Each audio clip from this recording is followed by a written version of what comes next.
พุทธังภคววันตังอภิวาเทมิสวากขาโต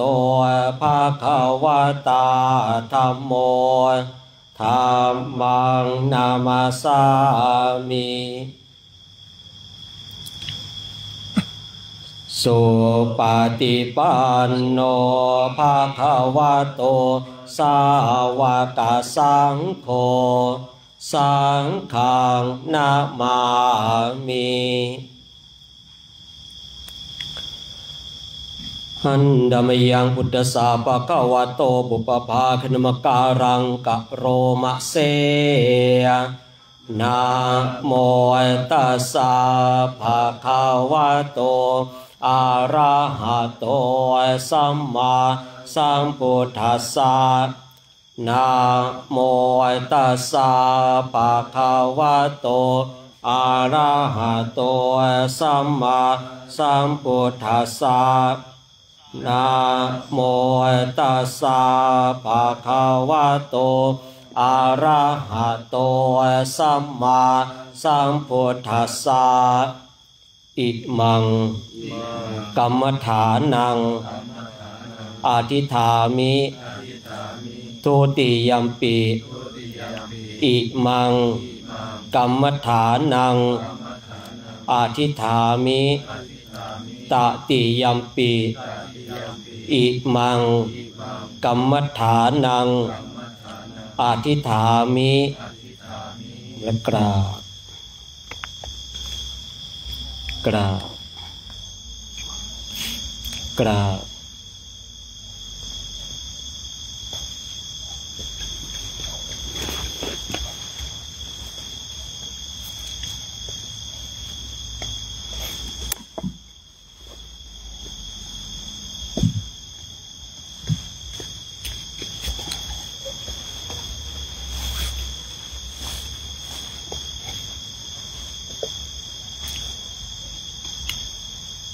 นี่โมนี่เลยนี่2 รูปนี่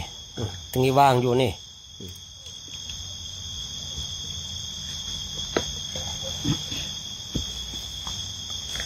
นั่งใกล้ๆกันเนี่ยอบอุ่นดีนะมีอยู่แล้วครับ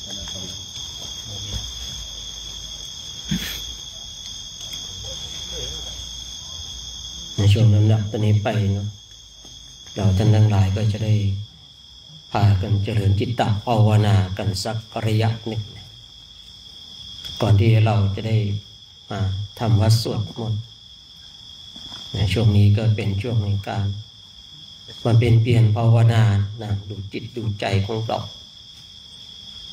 มาเช็คจิตเช็คใจของเราว่าเป็นเช่นไรชั่วโมงนี้วันนี้จิตใจของเราถูกกิเลสทั้งหลายก็ครอบงำมากน้อยขนาดไหนเราไหลไปกับกระแสของกิเลสมากน้อยขนาดไหนหรือว่าเรากำลังทวนกระแสสิ่งเหล่านี้เป็นเรื่องของเราเราจะต้องมาจัดการตัวของเราเองในเรื่องของการทำลายกิเลสที่มันนอนเนื่องอยู่ในจิตตสันดานของเราเราต้องเป็นผู้ที่สะสางเองคนอื่นไม่สามารถจะมาสะสางให้กับเราได้คนอื่นไม่สามารถที่จะมาทำให้เราหมดกิเลสได้แต่คนอื่นก็สามารถมาชี้แนะแนวทางบอกทางสว่างให้กับเราให้ข้อคิดให้กำลังใจให้แนวทางแต่เรื่องของการทำลายกิเลสนั้นเป็นเรื่องของเราเองฉะนั้นเมื่อเราท่านทั้งหลายรู้ว่าณเวลานี้เรายังมีกิเลสอยู่เราก็ต้องมาเร่งความเพียรสิ่งพุทธเจ้าของเราก็ผมได้ทรงตรัสไว้ผู้ที่จะล่วงทุกข์ได้เพราะความเพียรเป็นกิจที่ต้องทำในวันนี้ใครจะรู้ความตายแม้ในวันพรุ่งนี้คำนี้เป็นคำที่เป็นเครื่องเตือนจิตเตือนใจสำหรับเราท่านทั้งหลายให้เราท่านทั้งหลายไม่ประมาทความเพียรเป็นกิจที่ต้องทำในวันนี้ เป็นการเตือนให้เราเป็นผู้ที่รีบเร่งขนขวายแล้วยังเตือนสติเราอีกว่าเขาจะรู้ความตายแม้ในวันพรุ่งนี้วันนี้เรามีชีวิตอยู่ยังมีศรัทธาได้นุ่งห่มผ้ากาสายยะได้ออกบวชมีศรัทธาที่มั่นคงต่อพระรัตนตรัยหรือว่าศรัทธาของเราบางคราวอาจจะงอนแง่นอ่อนแขนเราก็มาเพิ่มศรัทธาของเราในการภาคเปลี่ยนไปอีกอย่างในการเดินจงกรมในการนั่งสมาธิซึ่งเป็นหัวใจหลักของเราคือการเดินจงกรมการนั่งสมาธิการสร้างความเพียรของเราที่ได้กล่าวไว้เมื่อสักครู่นี้ความเพียรเป็นกิจที่ต้องทำในวันนี้วันพรุ่งนี้ค่อยว่ากันในวันต่อไปค่อยว่ากันแต่วันนี้เราต้องมาสร้างความเพียรบางคนบางท่านที่มีความประมาทก็จะมักอ้างว่าวันนี้ยังไม่พร้อมรอวันพรุ่งนี้ก่อนรอวันพรุ่งนี้ก่อนนี่แหละที่พระพุทธเจ้าของเราพระองค์ได้ทรงย้ำนักย้ำหนาใครจะรู้ความตายแม้ในวันพรุ่งนี้ฉะนั้นความเปลี่ยนเป็นกิจที่ต้องทำในวันนี้ณเวลานี้ถ้าบางคนบางท่านยังไม่พร้อมเราลองสังเกตดู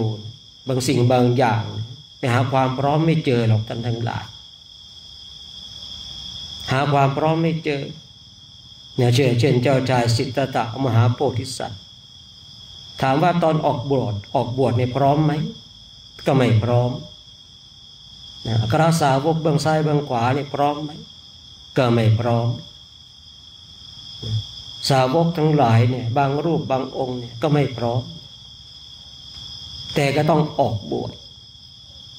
ยิ่งเจ้าชายสิทธัตถะมหาโพธิสัตว์แล้วไม่พร้อมเครือญาติทั้งหลายไม่พร้อมที่ให้เป็นพระพุทธเจ้าแต่อยากจะให้เป็นพระเจ้าจักรพรรดิชีวิตของเราอย่างกล่าวไว้จะหาความพร้อม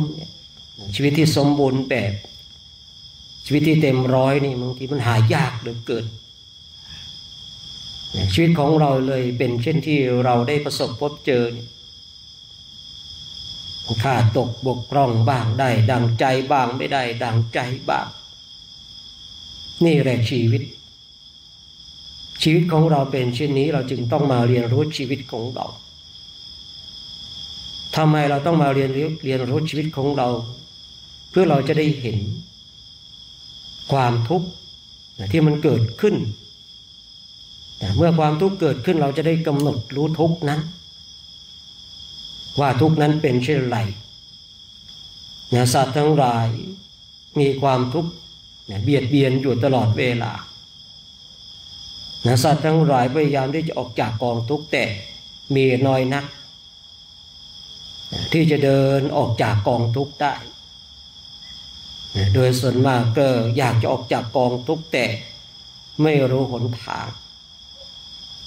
เราท่านทั้งหลายนี่ถือว่าเป็นบุคคลที่โชคดีไม่ต้องไปหาแนวทางที่อื่นเลยพระพุทธเจ้าเนี่ยทรงปรุงสูตรสำเร็จให้กับเราท่านทั้งหลายเพียงแต่เราเดินตามรอยพระองค์พระองค์ทรงสั่งและสอนเราอย่างไรถ้าเราทำตามโอวาทที่พระพุทธเจ้าทรงสั่งสอนเนี่ย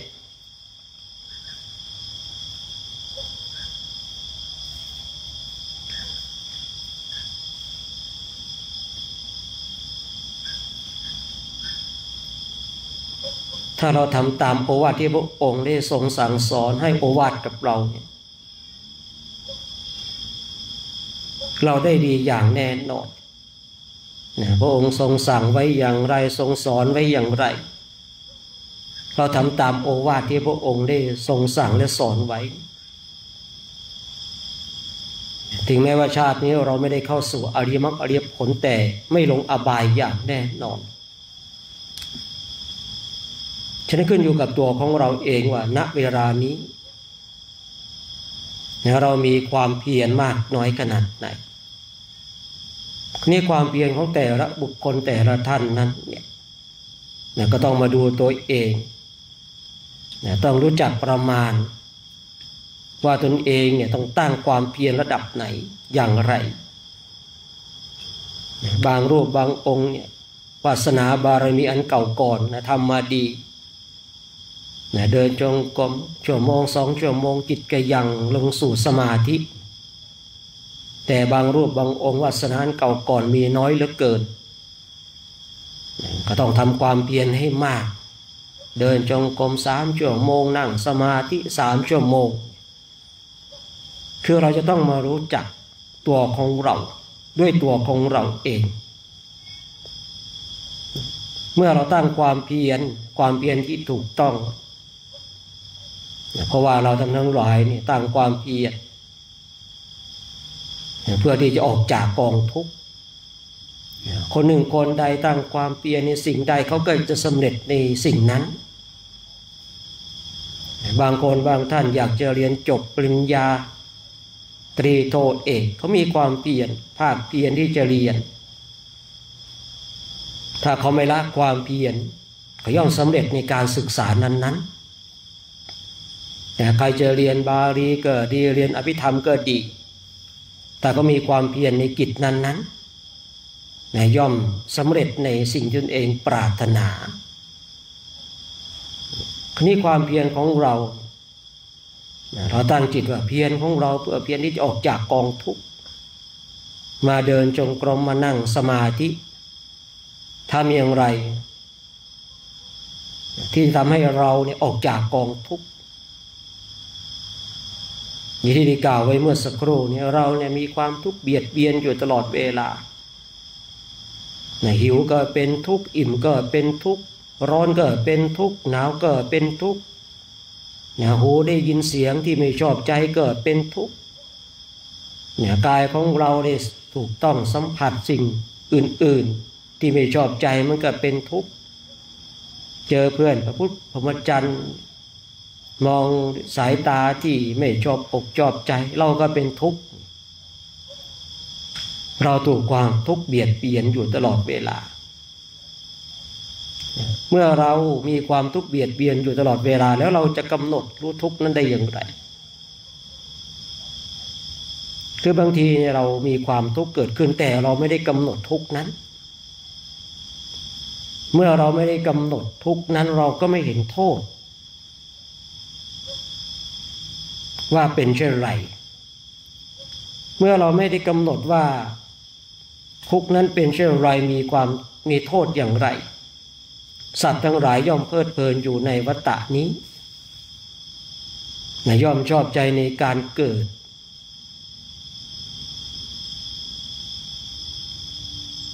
สัตว์ใดก็ตามชอบใจในการเกิดสิ่งที่จะต้องประสบพบเจอคือมีความทุกข์เป็นเบื้องหน้าที่เราทำวัดสวดมนต์กันพระเจ้าพระองค์ทรงตรัสไว้เรามีความทุกข์เป็นเบื้องหน้านะเราไม่ได้มีความสุขเป็นเบื้องหน้านะในอนาคตเนี่ยถ้าเราไม่ชิงตายซะก่อนเราไม่ได้มีความสุขอยู่เบื้องหน้านะเรามีแต่ความทุกข์อยู่เบื้องหน้าของเราวันนี้ทุกข์ถ้าเรากำหนดรู้ทุกข์นั้นเห็นโทษแห่งทุกข์นั้นสัตว์นั้นก็พยายามที่จะออกจากกองทุกข์นะวันนี้เราทุกข์แต่เราไม่ได้กำหนดทุกข์นะสัตว์นั้นก็จะเพลิดเพลินแสวงหาในสิ่งที่ตนเองปรารถนาทั้งที่รู้ว่าทุกข์แต่ไม่ออกจากกองทุกข์นี่คือสาระสำคัญที่เราจะต้องมาทำความเข้าใจมาเรียนรู้ทุกที่มันเกิดขึ้นกับเรามันถูกต้องแล้วมันชอบแล้วทั้งหลายที่เรานั่งภาวนาไปเจ็บแข้งเจ็บขาเจ็บหลังเจ็บเอวมันถูกต้องแล้วมันชอบแล้วบางทีบางรูปบางองค์นั่งไปก็อยากจะนั่งเงียบ จะพูดจะคุยทำไมเกิดความทุกข์ในใจมันถูกต้องแล้วเพราะเรากำลังจะมาเรียนรู้เรื่องของความทุกข์เราจะได้กำหนดรู้ทุกข์นั้นจะได้เห็นโทษเห็นภัยว่าเวลาที่จิตของเรามาเสวยความทุกข์แล้วเป็นเช่นไรเมื่อจิตของเราเสวยความทุกข์แล้วเราก็จะชัดเจนเลยว่ามันเป็นเช่นไรเราย่อมรู้ตัวของเราเองนะบางทีก็หงุดหงิดนั่งไปก็หงุดหงิดไปมันถูกต้องแล้วท่านทั้งหลายนะที่ว่าถูกต้องคืออะไรเนี่ยทุกที่มันปรากฏขึ้นเฉพาะหน้าเพื่อที่จะให้เราท่านทั้งหลายได้เรียนรู้เรื่องทุกนั้นทุกที่มันเกิดขึ้นกับเราเนี่ยมันถูกต้องแล้วชอบแล้วท่านทั้งหลายแต่เพราะสัตว์ทั้งหลายไม่อยากจะเจอความทุกข์เมื่อสัตว์ทั้งหลายไม่อยากจะเจอความทุกข์แต่มันหลีกเลี่ยงไม่ได้ตราบใดก็ตามถ้าเรายังไม่ได้เป็นพระอรหันต์มันหลีกเลี่ยงไม่ได้หรอกถึงแม้ว่าเราไม่ชอบแต่มันก็หลีกเลี่ยงไม่ได้เราจะต้องประสบพบเจอกับความทุกข์อย่างแน่นอนไม่มากเกินน้อยขณะเรานั่งเฉยๆนั่งเท้าขวาทับเท้าซ้ายมือขวาทับมือซ้ายเรายังทุกข์เลยเนาะเรายังทุกข์เลยทุกข์ที่มันเกิดขึ้นอย่างที่ได้กล่าวไว้เมื่อสักครู่นี้มันชอบแล้ว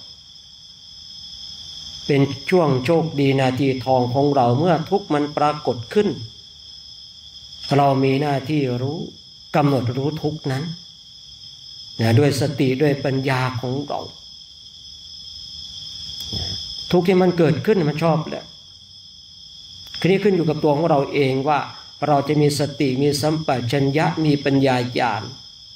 มากน้อยขนาดไหนถ้าเรามีสติมีสัมปชัญญะมีปัญญาญาณเราก็จะเห็นความทุกข์ว่าโอ้นี่แหละโทษของการเกิดเมื่อเรามีการเกิดเราต้องทุกข์แบบนี้ตลอดไปถ้าเราไม่อยากจะทุกข์แบบนี้เราจะต้องออกจากกองทุกข์ให้ได้โดยการตั้งความเปลี่ยนให้มันถูกต้องคือจิตของเรามันก็จะไหลไปเข้าสู่ในเส้นทางของอริยมรรคแต่ถ้าว่าเราเนี่ยขาดสติขาดสัมปชัญญะปัญญาญาณไม่เกิดขึ้นเราก็จะมาคร่ำครวญบางทำไมฉันทุกข์ทำไมฉันต้องเจ็บทำไมผมต้องปวดทำไมมันจะมีเรื่องทำไมมากเหลือเกินนี่อาการของคนขาดสติขาดสัมปชัญญะและไม่มีปัญญาญาณมันจะชัดเจนเมื่อพูดมาถึงตรงจุดนี้เราท่านทั้งหลายก็ลองมาเช็คตัวของเราเองว่าเวลาที่ความทุกข์เราถูกความทุกข์มาเบียดเบียนจิตของเราเป็นเช่นไรจิตของเรามันหงุดหงิดไม่ชอบอกไม่ชอบใจพิไรรำพันว่าทำไมเราต้องทุกข์นั่นแสดงว่าเราขาดสติขาดสัมปชัญญะปัญญามันน้อยเหลือเกินปัญญาตรงจุดนี้ไม่ได้หมายถึงว่าฉันก็เรียนจบปริญญาตรีโทเอกได้เป็นพระมหาบ้างได้เรียนพระอภิธรรมบัณฑิตบ้างอันนั้นเป็นปัญญาที่เกิดจากการศึกษาเราเรียนเราจะเอาปัญญาตรงจุดนั้นเนี่ยมารวมกับปัญญาที่ผู้พูดกำลังกล่าวไม่ได้คือถ้าเรามีปัญญาเนี่ยมันจะเท่าทันมันจะเท่าทันมันจะเห็นความทุกข์ที่มันเกิดขึ้นตั้งอยู่ดับไปทุกนี้มันเกิดขึ้นมีอะไรเป็นเหตุเป็นผลทุกอย่างที่มันเกิดขึ้นกับเราเนี่ยไม่ได้เกิดขึ้นลอยๆมันมีเหตุทั้งหลายไม่ว่าจะเป็นทุกข์ทางกายหรือว่าทุกข์ทางใจไม่ได้เกิดขึ้นลอยๆอยู่ดีๆมันจะเกิดความทุกข์เลยเป็นไปไม่ได้ มันจะต้องมีเหตุให้เราท่านทั้งหลายมาฝึกฝนมาอบรมมาบ่มนิสัยกันมาภาคเพียรภาวนามาเจริญทำกรรมฐานกันนั่งดูจิตดูใจของเรามันสงบก็ดีมันฟุ้งซ่านก็ดีที่ฟุ้งซ่านดียังไงถ้าเรามีปัญญาเราจะได้รู้ว่าจิตของเรานี่มันฟุ้งซ่านเหลือเกินอะไรเป็นเหตุที่ทำให้จิตของเราฟุ้งซ่านวันนี้เนี่ยเราเผลอสติไปมากเหลือเกินพูดคุยกับเพื่อนพุทธมจรรย์มากเกินไปเลยทำให้เราเกิดความฟุ้งซ่านสับสนเราจะได้มาเรียนรู้กันฉะนั้นเดี๋ยวพระพุทธเองจะยุติการใช้เสียงสักระยะหนึ่งเพื่อเราท่านทั้งหลายได้นั่งบำเพ็ญเพียรภาวนาในท่ามกลางธรรมชาติในสถานที่อันเงียบสงบสงัดในสถานที่ที่เหมาะสำหรับการเจริญจิตตภาวนาจนกว่าจะได้เวลาในการทำวัดสวดมนต์นี้เราก็นั่งบำเพ็ญเพียรภาวนากันนะ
เจริญจิตภาวนาในช่วงนี้ก็สมควรแก่เวลาให้เราทั้งหลายทำความสึกตัวพร้อมน้อมจิตน้อมใจจิตดีเป็นบุญเป็นกุศลให้เราจะได้ร่วมกันแผ่เมตตากับสรรพสัตว์ทั้งหลายที่เป็นเพื่อนทุกข์เกิดแก่เจ็บตายของเราเปิดหนังสือไปที่หน้ามันเหมือนกันหน่อยเนาะรู้สึกเมื่อเช้านี่ไปคนละสำนักแล้วนะเป็นนาทีเท่าไรจะไม่รู้นะฮะ17ครับฮะ17ครับธรรมเจนไม่ใช่แผ่เมตตา98ครับฮะ98ครับ98เอาให้เหมือนกันนะถึงแม้ว่าเราจะมาจากหลายสำนักแต่เวลาแผ่เมตตาให้เหมือนกันหน่อยก็แล้วกันเนาะสัพเพสัตตาอาเวราโหนตุขอสัพพสัตว์ทั้งหลายทั้งปวงที่เป็นเพื่อนทุกข์เกิดแก่เจ็บตายด้วยการทั้งหมดทั้งสิ้นจงเป็นสุขเถิดอย่าได้มีเวรต่อกันและกันเลยอาพยาปาชาโหนตุจงเป็นสุขเถิดอย่าได้จะบาดเบียดเบียนซึ่งกันและกันเลยอานิคาโหนตุจงเป็นสุขเถิดอย่าได้มีความทุกข์กายทุกข์ใจเลยสุขีอัตตานังปริหารันตุจงมีแต่ความสุขกายสุขใจรักษาตนให้รอดพ้นจากทุกข์โทษเวรภัยอันตรายทั้งปวงจงทุกข์ทั่วหน้าเถิดกาตังปุญญาภรังใบทังสัพเพภาคิภวันตุเตขอสัพพสัตว์ทั้งหลายทั้งปวงเหล่านั้นจงเป็นผู้มีส่วนได้เสวยผลบุญที่ข้าพเจ้าทั้งหลายได้บำเพ็ญแล้วนี้เถิดสาธุโมทนาบุญกับเราทั้งหลายกันเนาะต่อไปจะได้ร่วมกันธรรมสวดมนต์เย็นกันท่านปิ่งได้นำป่าธรรมสวดมนต์เย็นกันเนาะผมก่อโนมือขึ้นกัน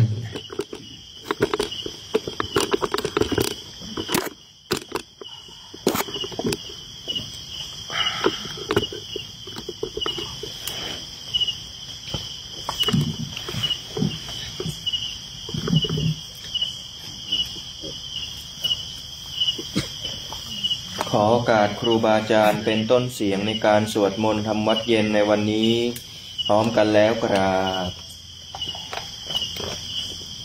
กราบกราบเปิดหนังสือไปหน้า17นะครับ โยโสภะคะวะอะระหังสัมมาสัมพุทโธพระผู้มีพระภาคเจ้านั้นพระองค์ใดเป็นพระอรหันต์ตรัสรู้เองโดยชอบแล้วสวากขาโตเยนะภะคะวะตาธัมโมพระธรรมคือศาสนาที่พระผู้มีพระภาคเจ้านั้นพระองค์ใดตรัสไว้ดีแล้วสุปฏิปันโนยาสัพพะคะวะโตสาวกสังโฆพระสงฆ์คือผู้ทรงธรรมวินัยซึ่งเป็นสาวกของพระผู้มีพระภาคเจ้านั้นผู้ใดเป็นผู้ปฏิบัติดีแล้วธรรมยังภคะวันตังสัทธัมมังสัสสังฆังอิเมหิสการเรหิยะทาระหังอาโรปิเตหิอาภิปุชยามาข้าพระเจ้าขอบูชาอย่างยิ่งซึ่งพระผู้มีพระภาคเจ้าพร้อมทั้งพระสัทธรรมและพระอริยสงฆ์เจ้าทั้งหลายด้วยเครื่องสักการะเหล่านี้ข้าพระเจ้าได้ยกขึ้นประดิษฐานไว้ดีแล้วในที่อันสมควรอย่างยิ่งเช่นนี้สาธุโนพันเตภคะวะสุติระปรินิพพุโตปิพระผู้มีพระภาคเจ้าพระองค์นั้นแม้ปรินิพพานนานแล้วก็ตามข้าแต่พระองค์ผู้เจริญซึ่งยังประโยชน์อันยิ่งใหญ่แก่สาธุชนทั้งหลายปัจฉิมาชนะตานุกัมปมานาสาอิเมสการเรทุกตาหานาการะภูเตปฏิคันหาตุขอจงรับเครื่องสักการะบรรณาการของคนยากทั้งหลายเหล่านี้ด้วยเพื่ออนุเคราะห์แก่ประชุมชนผู้เกิดแล้วในภายหลังด้วยกัมมะกังทีคารตังหิตายะสุขายะเพื่อประโยชน์เพื่อความสุขแก่ข้าพระเจ้าทั้งหลายสิ้นกาลและนานเทอญอะระหังสัมมาสัมพุทโธภะคะวะพระผู้มีพระภาคเจ้าเป็นพระอรหันต์ดับเพลิงกิเลสเพลิงทุกข์สิ้นเชิงตรัสรู้ชอบได้โดยพระองค์เองพุทธังภคะวันตังอภิวาเทมิข้าพระเจ้าอภิวาทพระผู้มีพระภาคเจ้าผู้รู้ผู้ตื่นผู้เบิก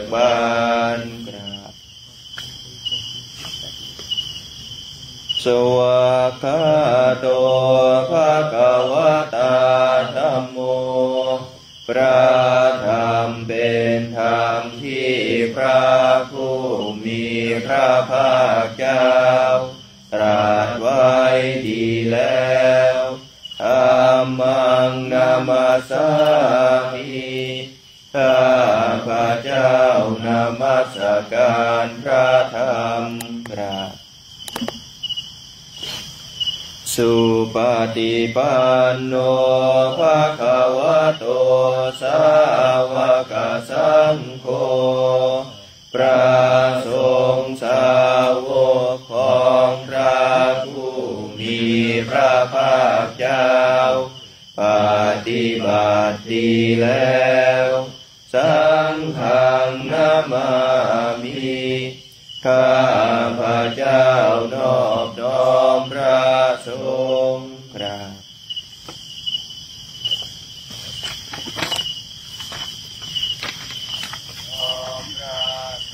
ท่านธรรมยังพุทธัสสะภะคะวะโตปุพพภาคะนมการังกโรมาเสนะโมตัสสะภะคะวะโตขอนอบน้อมแด่พระผู้มีพระภาคเจ้าพระองค์นั้นอะระหะโตซึ่งเป็นผู้ไกลจากกิเลสสัมมาสัมพุทธัสสะตรัสรู้ชอบได้โดยพระองค์เองนะโมตัสสะภะคะวะโตขอนอบน้อมแด่พระผู้มีพระภาคเจ้าพระองค์นั้นอะระหะโตซึ่งเป็นผู้ไกลจากกิเลสสัมมาสัมพุทธัสสะตรัสรู้ชอบได้โดยพระองค์เองนะโมตัสสะภะคะวะโตขอนอบน้อมแด่พระผู้มีพระภาคเจ้าพระองค์นั้นอะระหะโตซึ่งเป็นผู้ไกลจากกิเลสสัมมาสัมพุทธัสสะตรัสรู้ชอบได้โดยพระองค์เองท่านธรรมยังพุทธานุสตินายังกโรมาเสตังโฆปะนะภะคะวันตังเอวังกัลยาโนกิติสัตโตอะภุคโตก็กิตติศัพท์อันงามของพระผู้มีพระภาคเจ้านั้นได้ฟุ้งไปแล้วอย่างนี้ว่าอิติปิโสภะคะวะเพราะเหตุอย่างนี้อย่างนี้พระผู้มีพระภาคเจ้านั้นอะระหังเป็นผู้ไกลจากกิเลสสัมมาสัมพุทโธเป็นผู้ตรัสรู้ชอบได้โดยพระองค์เองวิชาจารณสัมปันโนเป็นผู้ถึงพร้อมด้วยวิชาและจารณะสุขโตเป็นผู้ไปแล้วด้วยดีโลกวิทูเป็นผู้รู้โลกอย่างแจ่มแจ้งอนุตตรปุริสธรรมสารถี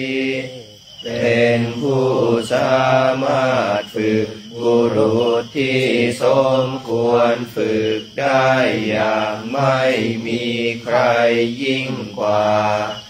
สัทธาเทวมนุษย์สานังเป็นครูผู้สอนของเทวดา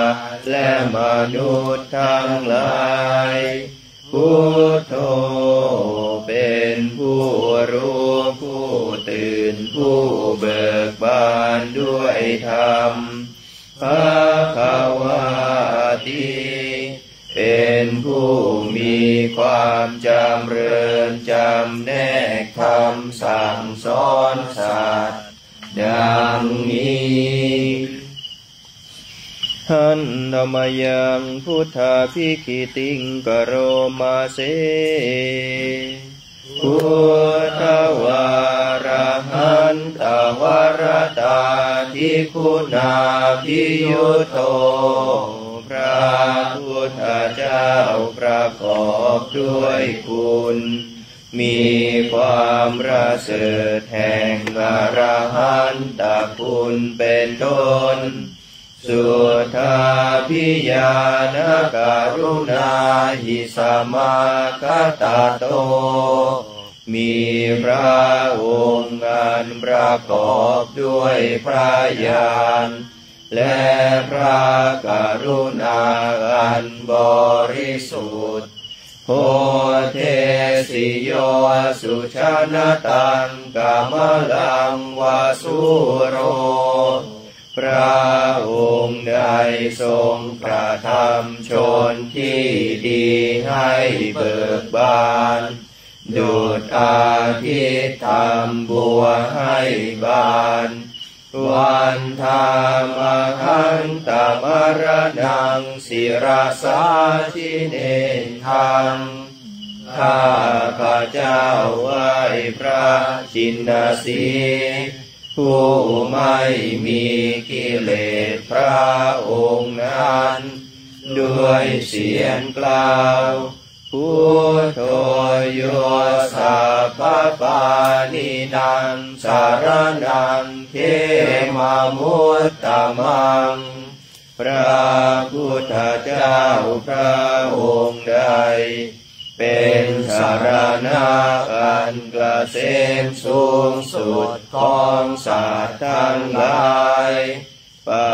ทมานุสติทานังวันทามิตังสิเรนะหังข้าพระเจ้าไหว้พระพุทธเจ้าพระองค์นั้นอันเป็นที่ตั้งแห่งความระลึกองค์ที่หนึ่งด้วยเสียงกล่าวพุทธัสสะสัพพิทาโสวะพุทโธเมสามิกิสโรข้าพระเจ้าเป็นทาสของพระพุทธเจ้า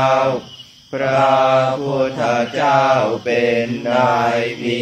อิสระเหนือข้าพระเจ้าพุทโธทุกขาสัคคาตาจาวิทาตาจาหิตาสเมพระพุทธเจ้าเป็นเครื่องกำจัดทุกข์และทรงไว้ซึ่งประโยชน์แก่ข้าพระเจ้าพุทธัสสะหังนิยาเทมิสาริรันชีวิตันจิตังข้าพระเจ้ามอบกายถวายชีวิตนี้แด่พระพุทธเจ้าวันทันโตหังจาริสามิพุทธัสเสวะสุโพธิตังข้าพระเจ้าผู้ไหวอยู่จากประพฤติตาม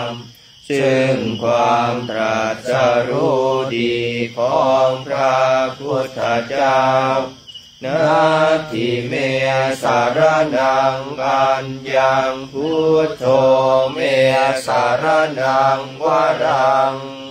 สารณะอื่นของข้าพระเจ้าไม่มีพระ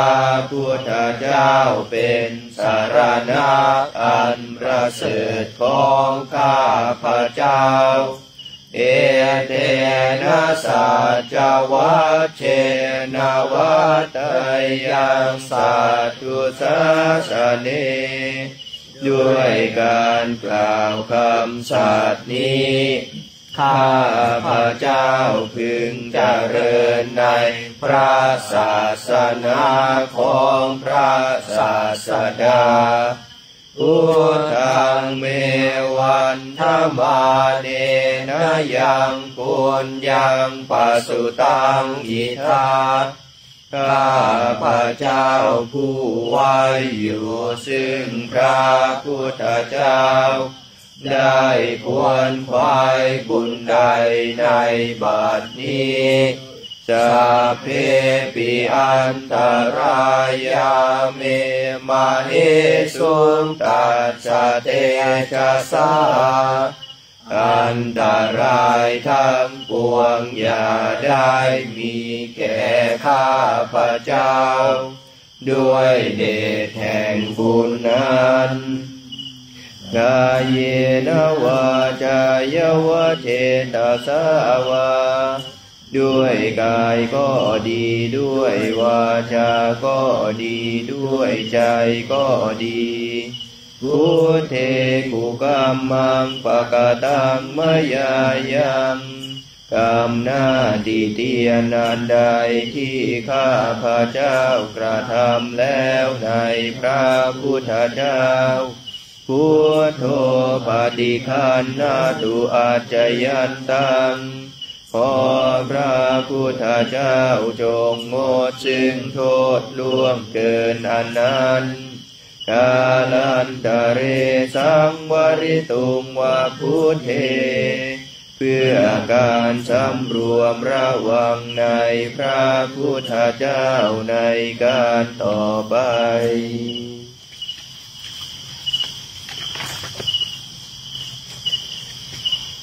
หันนมยังธรรมานุสตินะยังกโรมาเสสวากขาโตภะคะวะตาธัมโมพระธรรมเป็นสิ่งที่พระผู้มีพระภาคเจ้าได้ตรัสไว้ดีแล้วสันทิฏฐิโกเป็นสิ่งที่ผู้ศึกษาและปฏิบัติพึงเห็นได้ด้วยตนเองอากาลิโกเป็นสิ่งที่ปฏิบัติได้และให้ผลได้ไม่จำกัดการเอหิปัสสิโกเป็นสิ่งที่ควรกล่าวกับผู้อื่นว่าท่านจงมาดูเถิดโอปานายิโกเป็นสิ่งที่ควรน้อมเข้ามาใส่ตัวปัจจตังเวทิตาโพวินยูหิติเป็นสิ่งที่ผู้รู้ก็รู้ได้เฉพาะตนดังนี้หันนมยังธรรมาภิกิติงกโรมาเสสวากขาตาตาทิคุณโยภาวะเสนาสยโยพระธรรมเป็นสิ่งที่ประเสริฐเพราะประกอบด้วยคุณคือความที่พระผู้มีพระภาคเจ้าตรัสไว้ดีแล้วเป็นต้นโยมัคคปากปริยัติวิโมคขเพโทเ เป็นธรรมอันจำแนกเป็นมรรคผลปริยัติและนิพพานธัมโมกุโลกปัฏฐานาตถาธาริธารีเป็นธรรมทรงไว้ซึ่งผู้ทรงธรรมจากการตกไปสู่โลกที่ชั่ววันธามหังธรรมหารังวรธรรมเมตังข้าพระเจ้าไหว้พระธรรมอันประเสริฐนั้นอันเป็นเครื่องขจัดเสียซึ่งความมืดธัมโมโยสัพพปานินังสารนังเขมมุตตมังพระธรรมใดเป็นสารณะอันเกษมสูงสุดของสัตว์ทั้งหลายทุติยานุสติทานังวันทามิตังสิเรนะหังข้าพระเจ้าไหว้พระธรรมนั้นอันเป็นที่ตั้งแห่งความระลึกองค์ที่สองด้วยเสียงกล่าวธัมมาสหสมิทาโสวาธัมโมเมสามิกิสโรข้าพระเจ้าเป็นทาสของพระธรรมพระธรรมเป็นนายมีอิสระเหนือข้าพระเจ้าธัมโมทุกขาสัคคาตาจาวิทาตาจาหิตาสเมพระธรรมเป็นเครื่องกำจัดทุกข์และทรงไว้ซึ่งประโยชน์แก่ข้าพระเจ้าธัมมัสสะหังนิยาเทมิสริรันชีวิตันติทังข้าพระเจ้ามอบกายถวายชีวิตนี้แด่พระธรรมวันทันโตหังจาริสามีธรรมเสวสุธรรมตังข้าพระเจ้าผู้ไหวอยู่จากประพฤติธรรมซึ่งความเป็นธรรมดีของพระธรรมนาทิเมสารนังอัญญังธัมโมเมสารนังวรังสารณะอื่นของข้าพระเจ้าไม่มีพระธรรมเป็นสารณะอันประเสริฐของข้าพระเจ้าเอเตนะสัจวัชเชนะวัตยังสัตตุสาสเน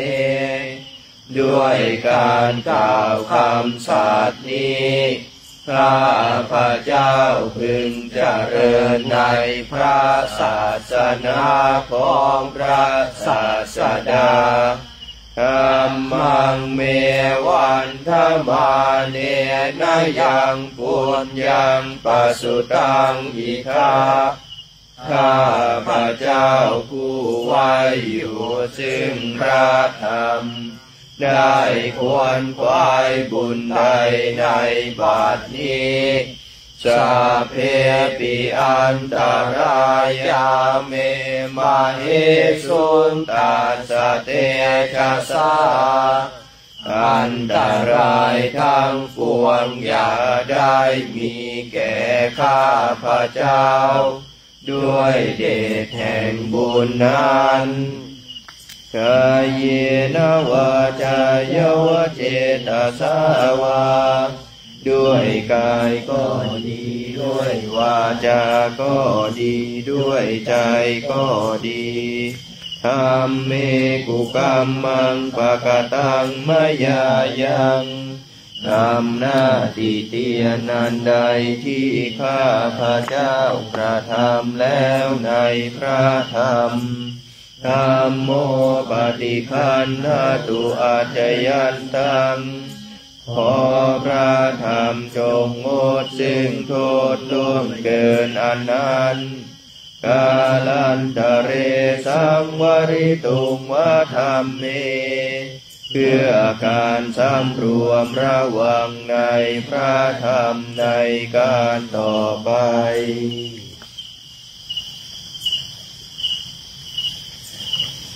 หันนมยังสังขานุสตินายังกโรมาเสสุปฏิปันโนภะคะวะโตสาวกสังโฆทรงสาวกของพระผู้มีพระภาคเจ้าหมู่ใดปฏิบัติดีแล้วอุชุปฏิปันโนภะคะวะโตสาวกสังโฆทรงสาวกของพระผู้มีพระภาคเจ้าหมู่ใดปฏิบัติตรงแล้วยายะปฏิปันโนภะคะวะโตสาวกสังโฆทรงสาวกของพระผู้มีพระภาคเจ้าหมู่ใดปฏิบัติเพื่อรู้ธรรมเป็นเครื่องออกจากทุกข์แล้วสามีจิปฏิปันโนภะคะวะโตสาวกสังโฆทรงสาวกของพระผู้มีพระภาคเจ้าหมู่ใดปฏิบัติสมควรแล้วยาทิทังได้แก่บุคคลเหล่านี้คือจาตาริปุริสายุคานิอัตถปุริสปุคลาคู่แห่งบุรุษสี่คู่นับเรียมตัวบุรุษได้8บุรุษเอสะภะคะวะโตสาวกสังโฆนั่นแหละทรงสาวกของพระผู้มีพระภาคเจ้าอาหุนายโยเป็นทรงควรแก่สักการะที่เขานำมาบูชากาหุนายโยเป็นทรงควรแก่สักการะที่เขาจัดไว้ต้อนรับทักขินายโยเป็นผู้ควรรับทักษิณาทานอัญชลีการณิโยเป็นผู้ที่บุคคลทั่วไปควรทำอัญชลีอนุตตรังปุญญเกตังโลกัสสติเป็นเนื้อนาบุญของโลกไม่มีนาบุญอื่นยิ่งกว่าดังนี้หันดมยังสังฆาภิกขิติงกโรมาเสสัทธรรมโชสุปฏิปันติคุณาทิยุตโตพระสงฆ์ที่เกิดโดยพระสัทธรรมประกอบด้วยคุณมีความปฏิบัติดีเป็นต้นโยธาภิโทอริยบุคลสังฆเสโทเป็นหมู่แห่งพระอริยบุคคลอันประเสริฐ8จำพวก ศีลาธิธรรมปวาราสยกายจิตโตมีกายและจิตอันอาศัยธรรมมีศีลเป็นต้นนันบวร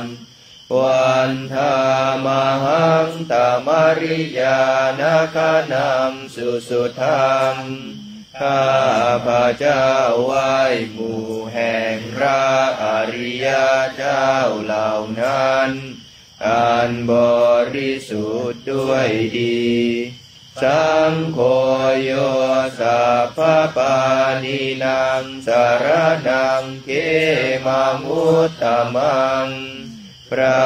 สงฆ์หมู่ใดเป็นสารณะอันเกษมสูงสุดของสัตว์ทั้งหลายอาติยานุสติทานังวันทามิตังสิเรนะหังข้าพระเจ้าไหว้พระสงฆ์หมู่นั้นอันเป็นที่ตั้งแห่งความระลึกองค์ที่สามด้วยเสียงกล่าวสังฆาสหัสสมิทาโสวะสังโฆเมสามิกิสโรข้าพระเจ้าเป็นทาสของพระสงฆ์พระสงฆ์เป็นนายมีอิสระเหนือข้าพระเจ้าสังโฆทุกขาสักขาตาจาวิทาตาจายิตาสเมพระ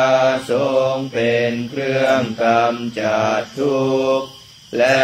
ทรงไว้ซึ่งประโยชน์แก่ข้าพระเจ้าสังฆาสหังนิยาเทมิสาริรันชีวิตันจิตังข้าพระเจ้ามอบกายถวายชีวิตนี้แด่พระสงฆ์วันทันโตหังจริสามิสังฆาโสปฏิปันนะตังข้าพระเจ้าผู้ไหว้อยู่จากประพฤติตาม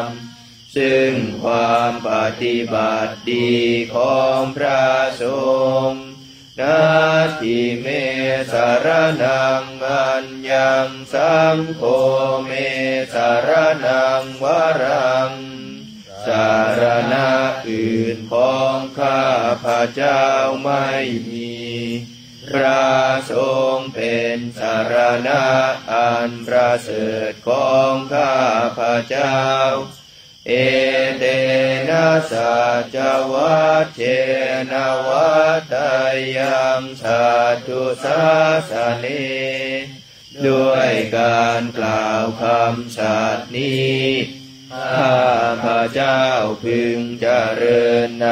พระศาสนาของพระศาสดาสังฆังเมวันธรรมาเนนะยังปุญญังปัสสุตังอิทาข้าพระเจ้าผู้ไหว้อยู่ซึ่งพระสงฆ์ได้ควรควายบุญใดในบัดนี้สัพเพปิอันตรายาเมมาเหสุมตัสสะเตชะสา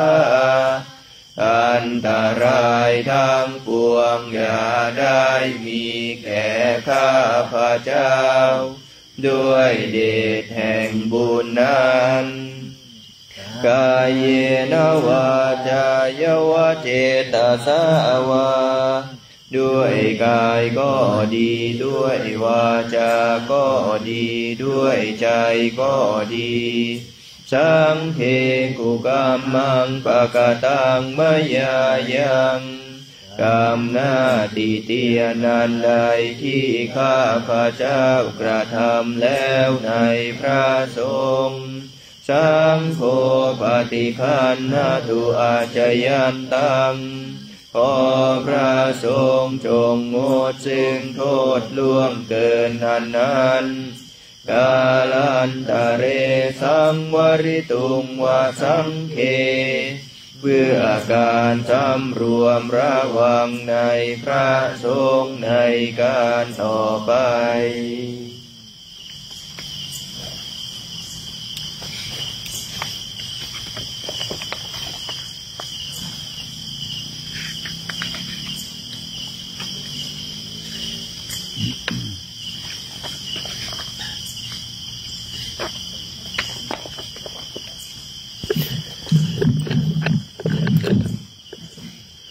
ให้เราเปิดหนังสือไปหน้า110ครับ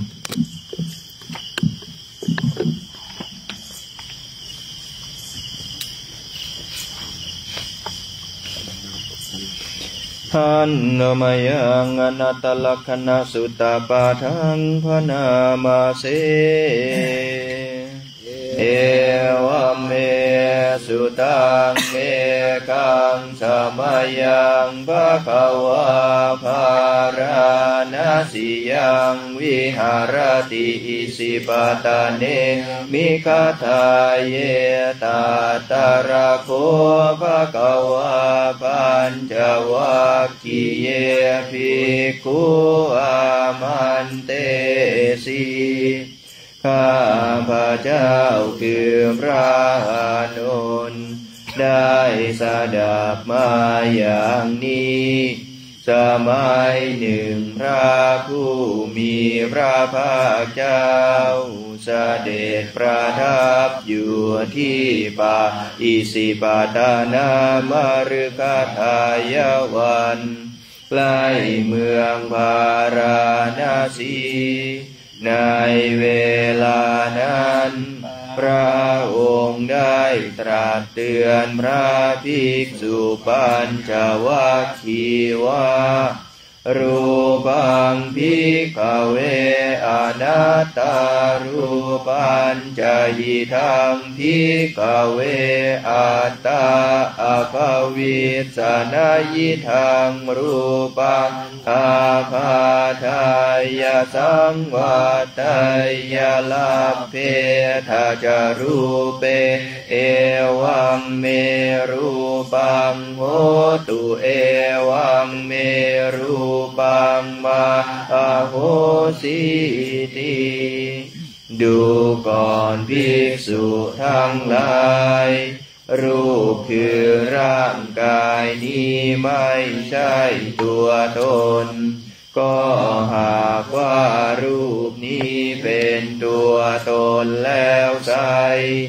รูปนี้ก็คงไม่เป็นไป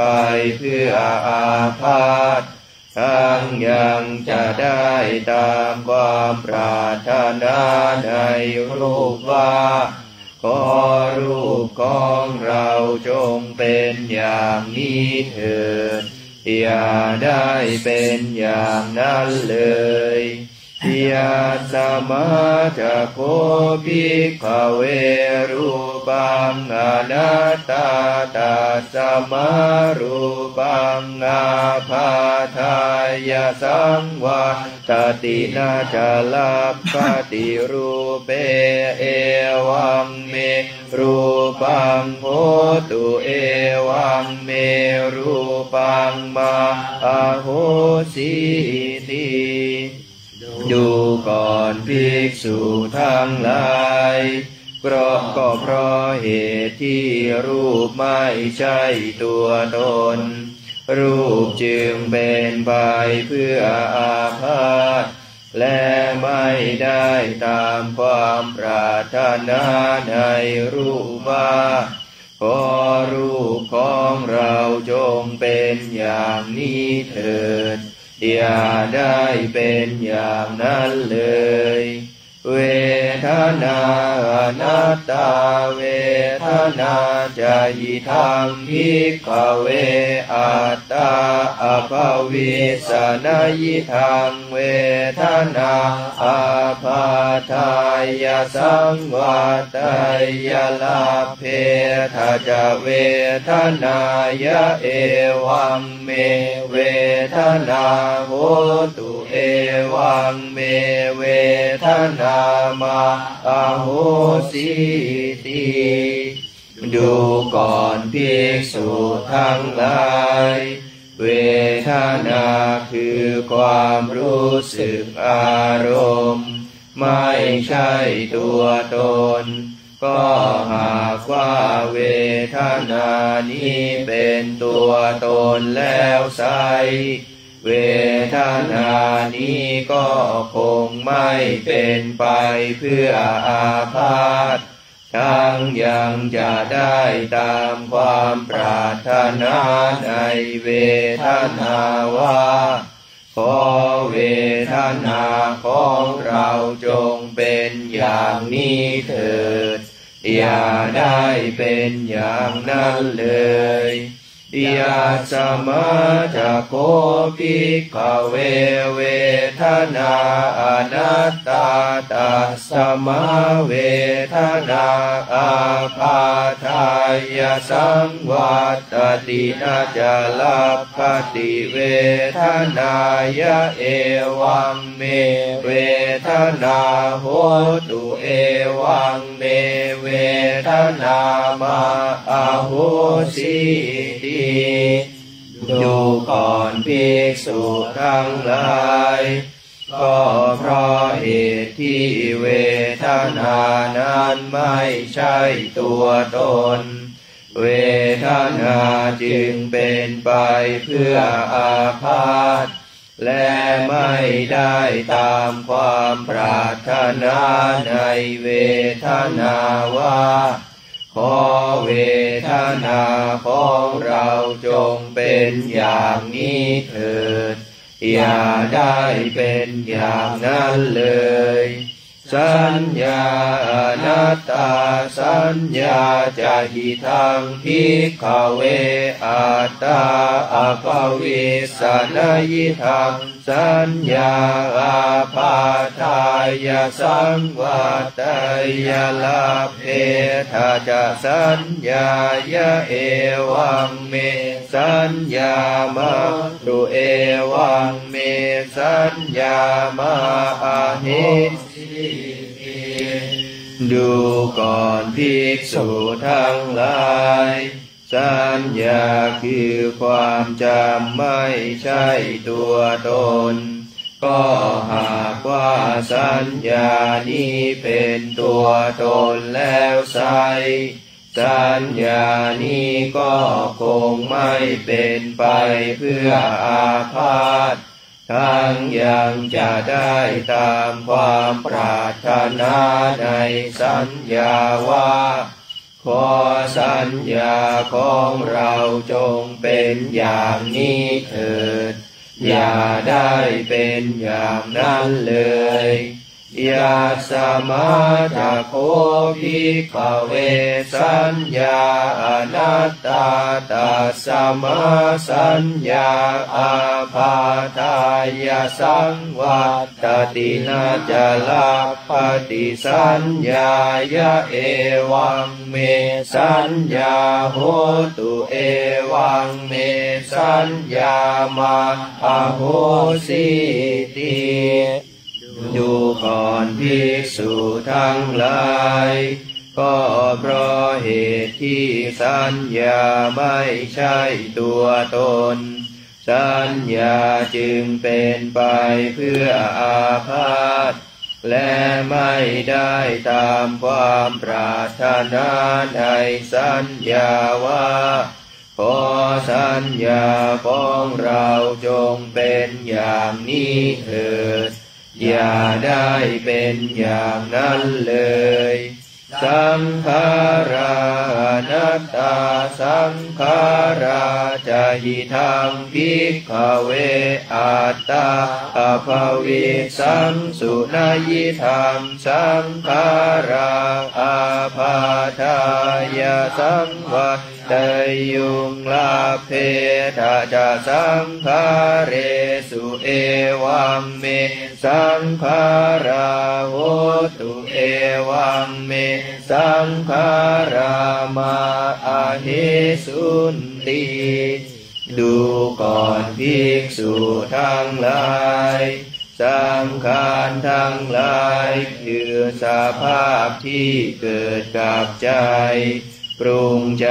ให้ดีบ้างชั่วบ้างไม่ใช่ตัวตนก็หากว่าสังขารนี้เป็นตัวตนแล้วไซ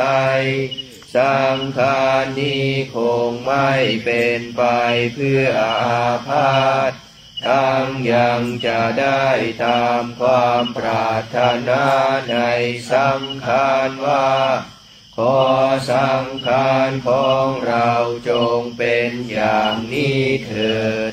อย่าได้เป็นอย่างนั้นเลยยาสมาจะโคภิกขเวสังขาราอนัตตาตัสสมาสังขาราอาภาทายาสังวัตตันตินาจลัพพติสังขาเรสุเอวังเมสังขาราโหตุเอวังเมสังขารามาอาหิสุนติดูก่อนภิกษุทั้งหลายก็เพราะเหตุที่สังขารไม่ใช่ตัวตนสังขารจึงเป็นไปเพื่ออาพาธและไม่ได้ตามความปรารถนาในสังขารว่าขอสังขารของเราจงเป็นอย่างนี้เถิดอย่าได้เป็นอย่างนั้นเลยวิญญาณังอนัตตาวิญญาณังจหิธังภิกขเวอัตตาอภวิสานายิธังวิญญาณังอาภาทายาสังวัตเตยลาเพทาจาวิญญาเนเอวังเมวิญญาณังโหตุเอวังเมวิญญาณังมาโหสิติดูก่อนภิกษุทั้งหลายวิญญาณคือความรู้ไม่ใช่ตัวตนก็หากว่าวิญญาณนี้เป็นตัวตนแล้วไซวิญญาณนี้ก็คงไม่เป็นไปเพื่ออาพาธทั้งยังจะได้ตามความปรารถนาในวิญญาณว่าขอวิญญาณของเราจงเป็นอย่างนี้เถิดอย่าได้เป็นอย่างนั้นเลยยาสมาจะโคภิกขเววิญญาณังอนัตตาตัสสมาวิญญาณังอาภาทายาสังวัตตินาจลัพพติวิญญาเนเอวังเมวิญญาณังโหตุเอวังเมวิญญาณังมาโหสิติดูก่อนภิกษุทั้งหลายก็เพราะเหตุที่วิญญาณไม่ใช่ตัวตนวิญญาณจึงเป็นไปเพื่ออาพาธและไม่ได้ตามความปรารถนาในวิญญาณว่าขอวิญญาณของเราจงเป็นอย่างนี้เถิดอย่าได้เป็นอย่างนั้นเลยตังกิงมัญญาตาภิกขเวรูปังนิจจังวาอนิจจังวาติ ดูก่อนภิกษุทั้งหลายเธอจะสำคัญความข้อนี้เป็นไฉนรูปเที่ยงหรือไม่เที่ยงอนิจจังพันเตภิกษุเหล่านั้นกราบทูลว่าไม่เที่ยงพระเจ้าข้ายามปานานิจจังทุกขังวาตังสุขังวาติดูก็สิ่งใดไม่เที่ยงสิ่งนั้นเป็นทุกข์หรือเป็นสุขเล่าทุกขังพันเตเป็นทุกข์พระเจ้าข้ายามปานานิจจังทุกขังวิปาริณามธัมมังกัลลังนุตังสมานุปัสสิตุงเอตังมะมะเอโสหะมัสสมิเอโสเมอัตตาติก็สิ่งใดไม่เที่ยงเป็นทุกข์มีความแปรปรวนเป็นธรรมดาควรหรือที่เราจะตามเห็นสิ่งนั้นว่านั่นของเรานั่นเป็นเรานั่นเป็นตัวตนของเราโนเหตังพันเตไม่ควรเห็นอย่างนั้นพระเจ้าข้าตังกิงมัญญาถาภิกขเวเวทนานิจจาวาอนิจจาวาติดูก่อนภิกษุทั้งหลาย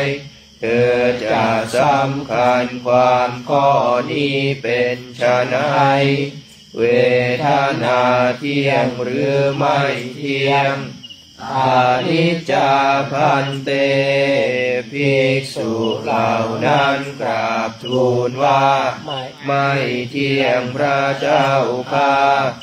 ยามปานานิจจังทุกขังวาตังสุขังวาติก็สิ่งใดไม่เที่ยงสิ่งนั้นเป็นทุกข์หรือเป็นสุขเล่าทุกขังพันเตเป็นทุกข์พระเจ้าข้ายามปานานิจจังทุกขังวิปาริณามธัมมังกัลลังนุตังสมานุปัสสิตุงเอตังมะมะเอโส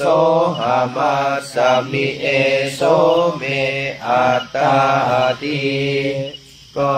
สิ่งใดไม่เที่ยงเป็นทุกข์มีความแปรปรวนเป็นธรรมดาควรหรือที่เราจะตามเห็นสิ่งนั้นว่านั่นของเรานั่นเป็นเรานั่นเป็นตัวตนของเราโนเหตังพันเตไม่ควรเห็นอย่างนั้นพระเจ้าข้าตังกิงมัญญาถาภิกขเวสัญญานิจจาวาอนิจจาวาติดูก่อนภิกษุทั้งหลายเธอจะสำคัญความข้อนี้เป็นไฉนสัญญาเที่ยงหรือไม่เที่ยงอนิจจาพันเตภิกษุเหล่านั้นกราบทูลว่าไม่เที่ยงพระเจ้าข้ายามปานานิจจังทุกขังวาตังสุขังวาติก็สิ่งใดไม่เที่ยงสิ่งนั้นเป็นทุกข์หรือเป็นสุขเล่าทุกขังพันเตเป็นทุกข์พระเจ้าข้ายามปานานิจจังทุกขังวิปาริณามธัมมังกัลลังนุตังสมานุปัสสิตุงเอตังมะมะเอโสหะมัสสมิเอโสเมอัตตาติ ก็สิ่งใดไม่เที่ยงเป็นทุกข์มีความแปรปรวนเป็นธรรมดาควรหรือที่เราจะตามเห็นสิ่งนั้นว่านั่นของเรานั่นเป็นเรานั่นเป็นตัวตนของเราโนเหตังพันเตไม่ควรเห็นอย่างนั้นพระเจ้าข้าตังกิงมัจยถาภิกขเวสังขารานิจจาวาอนิจจาวาติดูก่อนภิกษุทั้งหลายเธอจะสำคัญความข้อนี้เป็นไฉนสำคัญเที่ยงหรือไม่เที่ยงอนิจจาพันเตภิกษุเหล่านั้นกราบทูลว่าไม่เที่ยงพระเจ้าข้ายัมปนานิจจังทุกขังวาตังสุขังวาติก็สิ่งใดไม่เที่ยงสิ่งนั้นเป็นทุกข์หรือเป็นสุขเล่าทุกขังพันเตเป็นทุกข์พระเจ้าข้ายัมปนานิจจังทุกขังวิปริณามธรรมังกัลลังนุตังสมานุปัสสิตุงเอตังมะมะเอโสหะมาสมิเอโสเมอัตตาติก็สิ่งใดไม่เที่ยงเป็นทุกข์มีความแปรปรวนเป็นธรรมดาควรหรือที่เราจะตามเห็นสิ่งนั้นว่านั่นของเรานั่นเป็นเรานั่นเป็นตัวตนของเราโนเหตังพันเตไม่ควรเห็นอย่างนั้นพระเจ้าข้าตังกิงมัญญาถาภิกขเววิญญาณังนิจจังวาอนิจจังวาติดูก่อนภิกษุทั้งหลายเธอจะสำคัญความข้อนี้เป็นไฉนวิญญาณเที่ยงหรือไม่เที่ยงอนิจจังพันเตภิกษุเหล่านั้นกราบทูลว่าไม่เที่ยงพระเจ้าข้ายัมปนานิจจังทุกขังวาตังสุขังวาติก็สิ่งใดไม่เที่ยงสิ่งนั้นเป็นทุกข์หรือเป็นสุขเล่าทุกขังพันเตเป็นทุกข์พระเจ้าข้ายัมปนานิจจังทุกขังวิปริณามธรรมังกัลลังนุตังสมานุปัสสิตุงเอตังมะมะเอโสหะมาสมิเอโสเมอัตตาติก็สิ่งใดไม่เที่ยงเป็นทุกข์มีความแปรปรวนเป็นธรรมดาควรหรือที่เราจะตามเห็นสิ่งนั้นว่านั่นของเรานั่นเป็นเรานั่นเป็นตัวตนของเราโนเหตังพันเตไม่ควรเห็นอย่างนั้นพระเจ้าข้าตัสสมาติหาภิกขเวยังกินจิรูปังอติตานาคตปัจจุปันนาอาจตังวาภหิตาวาโอลาริกังวาสุกุมังวาอีนังวาปานิตังวายันทุเรสันติเกวาดูก่อนภิกษุทั้งหลายก็เพราะเหตุนั้นแลรูปอย่างใดอย่างหนึ่ง ที่เป็นอดีตอนาคตและปัจจุบันภายในก็ตามภายนอกก็ตามหยาบก็ตามละเอียดก็ตามเลวก็ตามประณีตก็ตามอยู่ไกลก็ตามอยู่ใกล้ก็ตามสัพพังรูปังเนตังมะมะเนโสหามัสสมินาเมโสอัตตาติเอวะเมตังยะถาภูตาสัมมาปัญญายะทัพถาพังดูภิกษุรูปทั้งหมดนั้น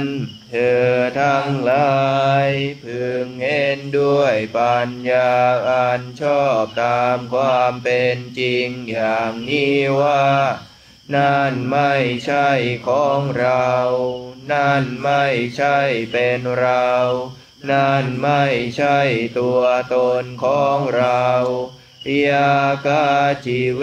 ทนาอติตานาคตปัจจุปันนาอาจตาวาภหิตาวาโอลาริกาวาสุขุมาวาหินาวาปานิตาวายันตุเรสันติเกวาเวทนาอย่างใดอย่างหนึ่งทั้งที่เป็นอดีตอนาคตและปัจจุบันภายในก็ตามภายนอกก็ตามหยาบก็ตามละเอียดก็ตามเลวก็ตามประณีตก็ตามอยู่ไกลก็ตามอยู่ใกล้ก็ตามสัพพะเวทนาเนตังมะมะเนโสหามัสสมินาเมโสอัตตาติเอวะเมตังยะถาภูตังสัมมาปัญญายะทัพถาพังเวทนาทั้งหมดนั้นเธอทั้งหลายพึงเห็นด้วยปัญญาอันชอบตามความเป็นจริงอย่างนี้ว่านั่นไม่ใช่ของเรานั่นไม่ใช่เป็นเรานั่นไม่ใช่ตัวตนของเรายากาจิสัญญาอติตานาคตปัจจุปันนาอาจตาวาภหิตาวาโอลาริกาวาสุขุมาวาหินาวาปณิตาวายันตุเรสันติเกวาสัญญาอย่างใดอย่างหนึ่งทั้งที่เป็นอดีตอนาคตและปัจจุบันภายในก็ตามภายนอกก็ตามหยาบก็ตามละเอียดก็ตามเลวก็ตามประณีตก็ตามอยู่ไกลก็ตามอยู่ใกล้ก็ตามสัพพะสัญญาเนตังมะมะเนโสหามัสสมินาเมโสอัตตาติเอวะเมตังยะถาภูตังสัมมาปัญญายะทัพถาพังสัญญาทั้งหมดนั้นเธอทั้งหลายพึงเห็นด้วยปัญญาอันชอบตามความเป็นจริงอย่างนี้ว่านั่นไม่ใช่ของเรานั่นไม่ใช่เป็นเรานั่นไม่ใช่ตัวตนของเราเยเกจิสังขาราอติตานาคตปัจจุปันนาอาจตาวาภหิตาวาโอลาริกาวาสุขุมาวาหินาวาปณิตาวาย จุเรสันติเกวะสังขารเหล่าใดเหล่าหนึ่งทั้งที่เป็นอดีตอนาคตและปัจจุบันภายในก็ตามภายนอกก็ตามหยาบก็ตามละเอียดก็ตามเลวก็ตามประณีตก็ตามอยู่ไกลก็ตามอยู่ใกล้ก็ตามสัพเพสังขาราเนตามะมะเนโสหามาจามินาเมโสอัตตาติเอวะเมตายะถาภูตังสัมมาปัญญายะทัพทาพังสังขารทั้งหมดนั้นเธอทั้งหลายพึงเห็นด้วยปัญญาอันชอบตามความเป็นจริงอย่างนี้ว่านั่นไม่ใช่ของเรานั่นไม่ใช่เป็นเรา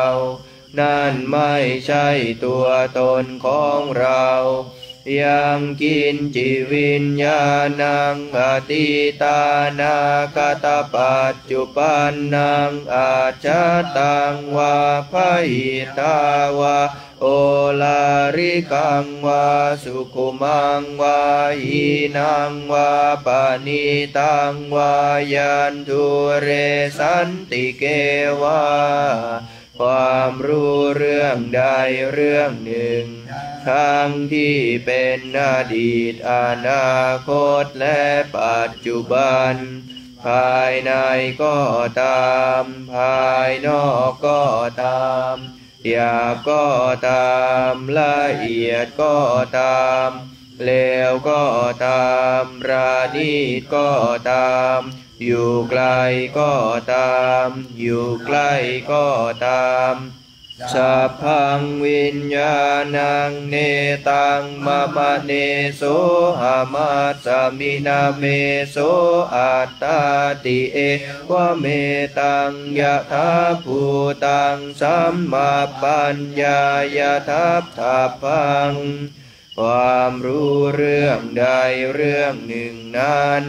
เธอทั้งหลายพึงเห็นด้วยปัญญาอันชอบตามความเป็นจริงอย่างนี้ว่านั่นไม่ใช่ของเรานั่นไม่ใช่เป็นเรา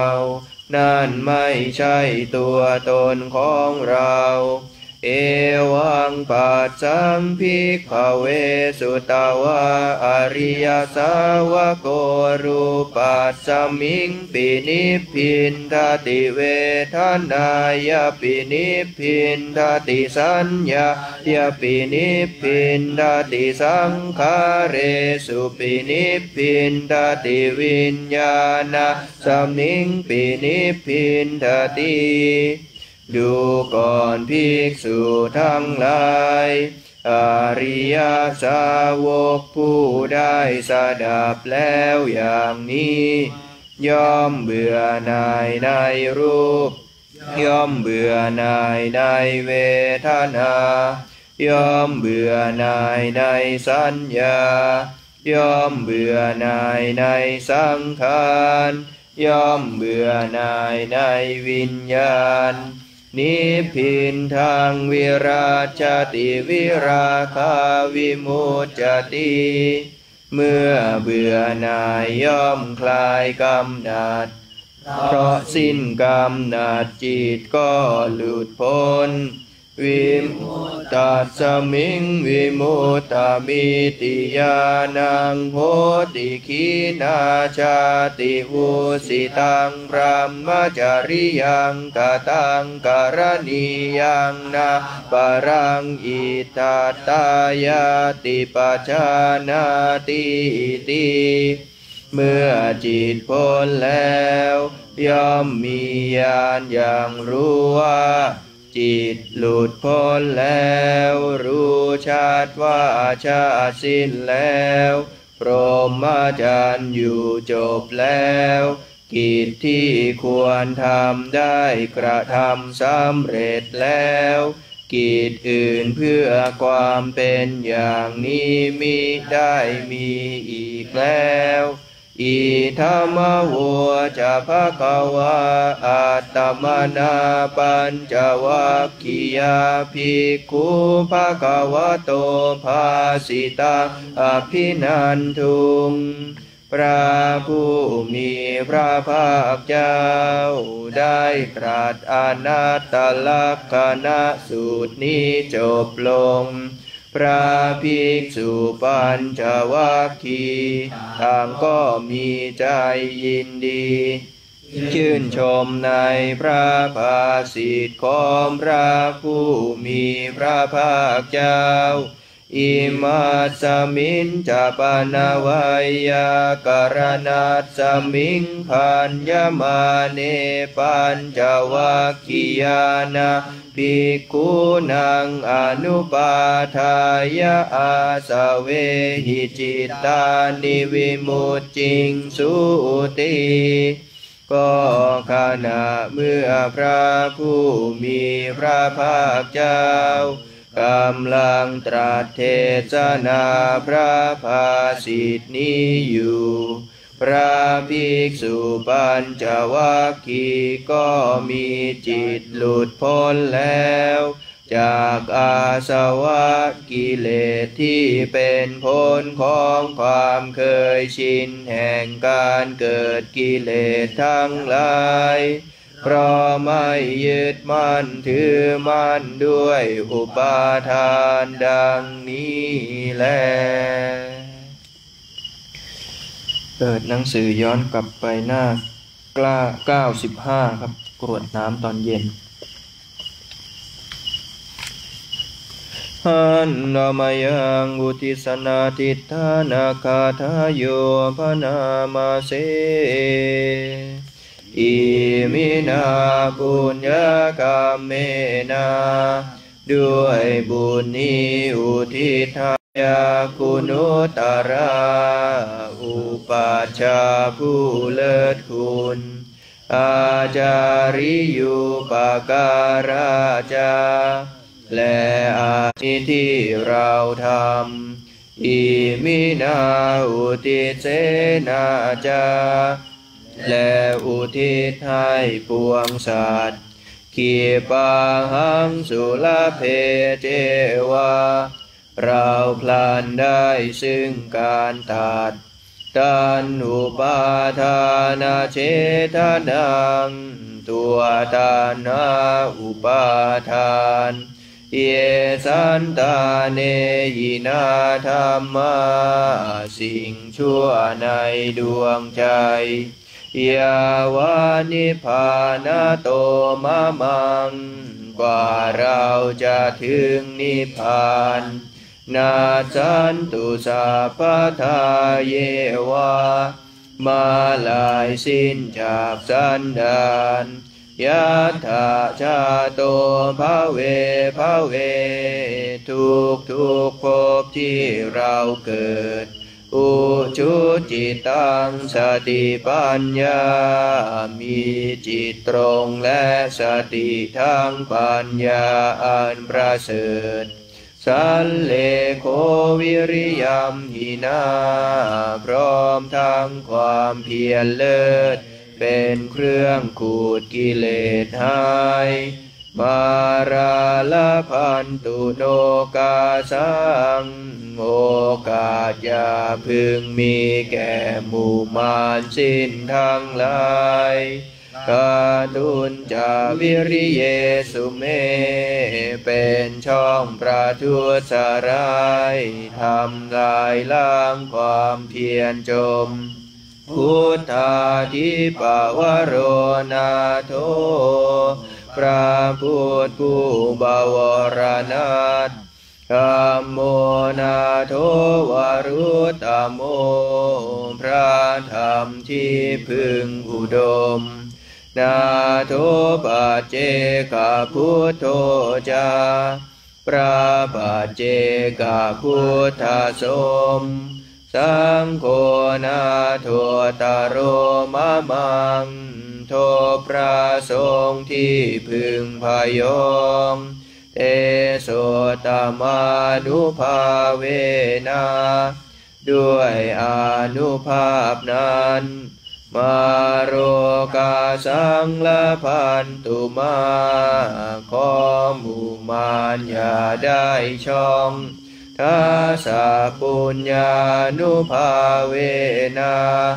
ด้วยเดชบุญทั้งสี่ป้องมาโรกาสังละพันตุมาอย่าเปิดโอกาสแก่มารเถิดพุทธาราธนานังธัมมาราธนานังสังฆาราธนานังอัปปมาโนพุทโธอัปปมาโนธัมโมอัปปมาโนสังโฆนะโมพุทธายะนะโมธัมมายะนะโมสังฆายะพุทโธเมนะโธธัมโมเมนะโธสังโฆเมนะโธพุทธบูชาธัมมบูชาสังฆบูชานิพพานปัจจโยโหตุข้าพระเจ้าทั้งหลายขออาราธนาคุณพระพุทธคุณพระธรรมคุณพระสงฆ์อันหาประมาณมิได้มาเป็นที่พึ่งที่ระลึกถึงจงช่วยอภิบาลรักษากายวาจาใจของข้าพระเจ้าทั้งหลายให้ตั้งมั่นอยู่ด้วยธรรมเจริญไปด้วยธรรมพร้อมทางให้เจริญด้วยสติปัญญาญาณเข้าถึงธรรมการเป็นเครื่องพ้นทุกข์ให้ถึงซึ่งสันติสุขเป็นผู้รู้ผู้ตื่นผู้เบิกบานโดยภัยบุญทุกประการและจงยังประโยชน์ให้ถึงพร้อมทั้งส่วนตนบุคคลอื่นชีวิตอื่นอันเป็นเพื่อนทุกข์เกิดแก่เจ็บตายด้วยกันทั้งหมดทั้งสิ้นตลอดกาลนานเถิด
ท